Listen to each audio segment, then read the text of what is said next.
কারো বাড়িতে ধরেন ২টা বা ৪টা গরু রয়েছে। তো এই যে ২-৪টা গরু রয়েছে, তো তাদের ক্ষেত্রে হয় কি, আপনার বাড়িতে যদি কোনোদিন একটা প্রোগ্রাম হয়ে থাকে, তো সেই প্রোগ্রামে দেখবেন যে কোনো কারণে কিছু পরিমাণ ভাত বেঁচে গেল। ধরেন ১ বালতি, ২ বালতি বা এই টাইপ কিছু ভাত বেঁচে গেল।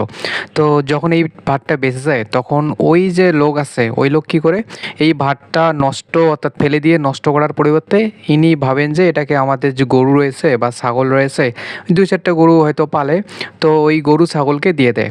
তো এটা একটা সবচেয়ে বড় ভুল। যার ফলে কি হয় দেখবেন যে এই ভাতটা যখন আপনার গরু খাবে, তার দেখবেন যে ১০ ঘন্টা বা ১২ ঘন্টা বা আগের দিন রাত্রে হলে পরের দিন সকালে দেখবেন যে আপনার গরুর পেট ফুলে গিয়েছে, অথবা এটা পাতলা পায়খানা হচ্ছে, দেখবেন যে গরু খাচ্ছে না, পেটে ব্যথা, এই যে এই ধরনের জিনিসগুলো দেখা যায়। তো এই যে জিনিসটা, এই জিনিসটা করা যাবে না।